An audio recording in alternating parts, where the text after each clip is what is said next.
नमस्कार, आपका अखबार के इस विशेष बुलेटिन में आपका स्वागत है। मैं हूं प्रदीप सिंह। ऑपरेशन सिंदूर, हम लोग इसकी चर्चा 2 दिन से कर रहे हैं। 7 तारीख को सुबह सुबह हुआ और 25 मिनट में 21 ठिकानों पर हमला हुआ और 9 ठिकाने तबाह किए गए। 24 मिसाइलों से भारत ने हमला किया। पाकिस्तान का एयर डिफेंस सिस्टम एक भी मिसाइल को रोक नहीं पाया, उसको डिस्ट्रॉय नहीं कर पाया। उसको पता ही नहीं चला कि मिसाइल कब आई, कब हिट कर गई। उसको 1-2 घंटे बाद होश आया कि क्या हो गया है। उसके बाद उसने रिटेलिएट करने की कोशिश की तो अमृतसर के पास जो है एक मिसाइल से हमला किया। हमारे एयर डिफेंस सिस्टम ने उस मिसाइल को डिस्ट्रॉय कर दिया हवा में ही। उसके टुकड़े जो है अमृतसर के पास इंटरनेशनल बॉर्डर से 30 किलोमीटर अंदर बिखरे हुए हैं। वो जो है उसका जो विस्फोटक वाला हिस्सा है वो भी है जो जिसमें विस्फोट हुआ ही नहीं, तो हमारी आर्मी उसको डिफ्यूज करने में लगी हुई है। लेकिन बात सिर्फ इतनी नहीं है। सीमा पर, अंतर्राष्ट्रीय सीमा पर, एलओसी पर खासतौर से पंजाब पुंछ की बात करें तो वहाँ हैवी शेलिंग पाकिस्तान की ओर से हो रही है और वहाँ जो सीमावर्ती गांव हैं वहाँ गांव वालों को नुकसान हुआ है। ऐसा भारत सरकार का कहना है कि लगभग 9 लोगों की मौत हुई है और 35 लोग घायल हुए हैं। हम न जो मरने वालों की संख्या छिपाते हैं न घायलों की संख्या छिपाते हैं। हम किसी तरह के हमले की कोई बात जो है छिपाते नहीं है। पाकिस्तान का प्रचार तंत्र इस बात में लगा हुआ है कि भारत ने 6 ड्रोन से उस पर हमला किया, उसके अलग अलग शहरों पर। इससे बड़ा झूठ कोई नहीं हो सकता है। जिन शहरों की वो बात कर रहा है उसमें से एक शहर तो एलओसी से मुश्किल से जो है 5-7 किलोमीटर पर है। तो क्या भारत के ड्रोन की रेंज इतनी ही है? पहली बात तो ये, जिस ड्रोन को देखा पाकिस्तान ने वो सर्विलेंस ड्रोन है, वो अटैक करने वाले ड्रोन नहीं हैं। उनकी मारक क्षमता बहुत बड़ी है। अगर ड्रोन से भारत ने हमला किया होता तो पाकिस्तान इस समय कराह रहा होता, रो रहा होता, अंतर्राष्ट्रीय बिरादरी को दिखा रहा होता कि कितना नुकसान हुआ है। लेकिन आज इस वीडियो को बनाने का मकसद दूसरा है। आज ऑल पार्टी मीटिंग बुलाई थी सरकार ने। ऑल पार्टी मीटिंग में भारत सरकार की ओर से रक्षा मंत्री राजनाथ सिंह उसकी अध्यक्षता कर रहे थे। उन्होंने सारे विपक्ष को, सभी विपक्षी दलों के नेता आए थे। बड़े सौहार्दपूर्ण वातावरण में बातचीत हुई। उन्होंने बताया कि ऑपरेशन सिंदूर का हमारा लक्ष्य क्या था, हमने क्या क्या टारगेट तय किए थे और उन सभी टारगेट्स को हिट किया और हमें किस तरह की सफलता मिली, किस तरह से हमारी सेना ने अपनी बहादुरी का प्रदर्शन किया। हमारी जो सैन्य क्षमता है उसकी दक्षता पूरी दुनिया ने देखी और पाकिस्तान की जो सैन्य क्षमता है उसका खास तौर से अगर एयर डिफेंस सिस्टम की अभी बात करें तो वो पूरी तरह से फिसड्डी निकला। एक भी मिसाइल को इंटरसेप्ट नहीं कर पाया, एक भी मिसाइल को डिस्ट्रॉय नहीं कर पाया। हमारी हर मिसाइल जो टारगेट हमने तय किए थे उस पर उसने टारगेट को हिट किया, प्रिसीशन के साथ हिट किया। जहां के लिए हमने भेजा था वहीं हिट किया। ऐसा भी नहीं हुआ कि आसपास कहीं भी गिर गई, कहीं भी हमला कर दिया, कहीं भी जो है वो जाकर फट गई, ऐसा भी नहीं हुआ। पहले से टारगेट तय थे और टारगेट क्यों तय थे ये हमारी 2 वीरांगनाओं ने बताया आपको, आर्मी और एयरफोर्स की।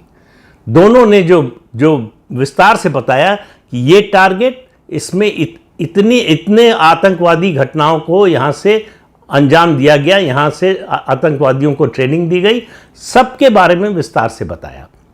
लेकिन आज की जो सबसे बड़ी खबर है वो रक्षा मंत्री राजनाथ सिंह ने ऑल पार्टी मीटिंग में जो विपक्षी दलों के नेताओं को बताया। उन्होंने कहा कि ये ऑपरेशन सिंदूर खत्म नहीं हुआ है, ये ऑपरेशन सिंदूर जारी है। पूरे पाकिस्तान के लिए, पूरी पाकिस्तानी फौज के लिए ये भारी डर की बात है। पाकिस्तान लगातार खौफ के साए में जी रहा है और ऐसे में हमारे रक्षा मंत्री का ये कहना, इसका मतलब ये सरकार का स्टैंड है, सोचा समझा स्टैंड है, फौज का स्टैंड है कि अभी काम पूरा नहीं हुआ है, अभी मिशन एकम्प्लिश्ड नहीं हुआ है पूरी तरह से। इसका मतलब ये ऑपरेशन जो था उसका पहला चरण था। अब इसके कितने चरण हैं इसके बारे में किसी को पता नहीं है, लेकिन इतना आज की ब्रीफिंग से और रक्षा मंत्री की बात से तय हो गया कि ये पहला चरण था और इससे आगे आगे भी दूसरे चरण, दूसरा, तीसरा, चौथा, जो भी कहना चाहें, अनुमान ही लगा सकते हैं, लेकिन इतना तय है कि दूसरा चरण तो होगा ही। कम से कम इतनी बात तो विश्वासपूर्वक कही जा सकती है। पाकिस्तान की हालत आप ये देखिए कि उनके जो नए नेशनल सिक्योरिटी एडवाइज़र बने हैं आसिम मलिक, वो लगातार अलग अलग जरिए से संदेशा भिजवा रहे हैं कि किसी तरह से हमारे national security adviser Ajit Doval साहब उनसे बात कर लें।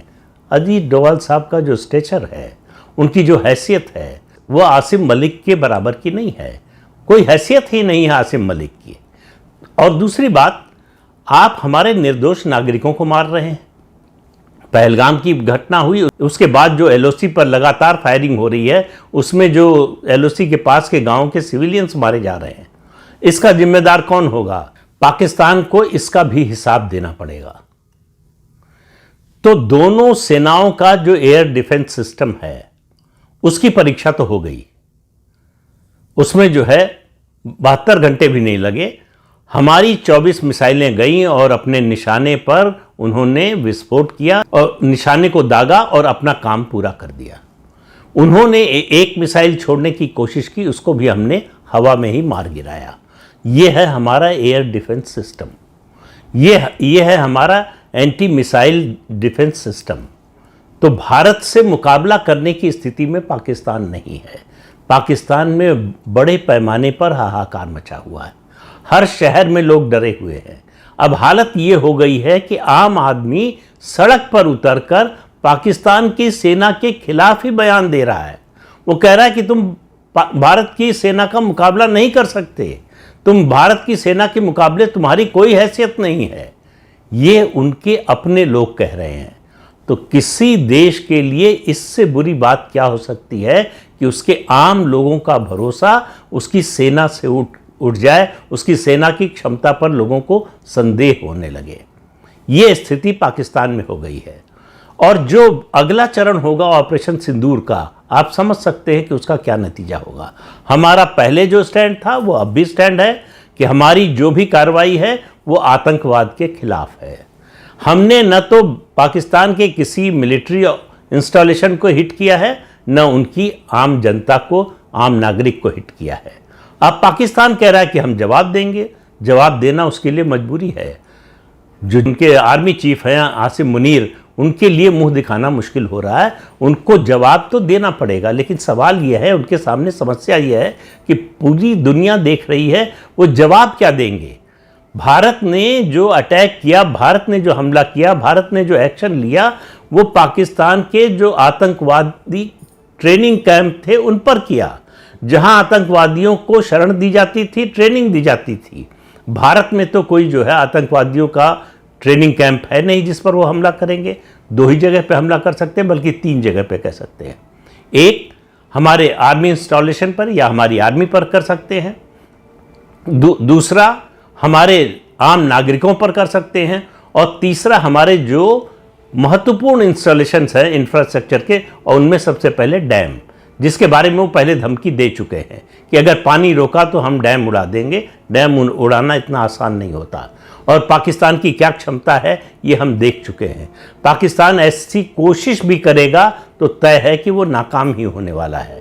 तो इसलिए पाकिस्तान को समझ में नहीं आ रहा है जवाब दें कैसे, क्योंकि जवाब देने के बाद जो भी वो एक्शन लेगा उसकी सफाई अंतर्राष्ट्रीय समुदाय को देनी पड़ेगी। भारत ने बहुत नपे तुले शब्दों में हमारे विदेश मंत्री ने जो बात, हमारे विदेश सचिव ने जो बात कही कि हमने प्रिसीजन टारगेटिंग की, हमने प्रोपोर्शनेट जवाब दिया और हम एस्केलेटरी लैडर पर नहीं गए। यानी हमने इस युद्ध को या इस संघर्ष को आगे बढ़ाने की कोशिश नहीं की। अब पाकिस्तान का कोई भी जवाब इस परिस्थिति को एस्केलेट करने की कोशिश ही माना जाएगा। और भारत का जवाब जो अब होगा वो अभी जो हमने 7 मई को देखा है वो उससे भी भीषण होने वाला है। इसलिए पाकिस्तान में डर का माहौल है। आम लोगों को लग रहा है कि उनके सेनाध्यक्ष ने उनको फंसा दिया है। तो रक्षा मंत्री राजनाथ सिंह का ये बयान पाकिस्तान के लोगों की, पाकिस्तान की फ़ौज की और पाकिस्तान की सरकार के, उनके हुक्मरानों की नींद उड़ाने के लिए काफ़ी है कि ऑपरेशन सिंदूर अभी ख़त्म नहीं हुआ है, अभी ये चलेगा।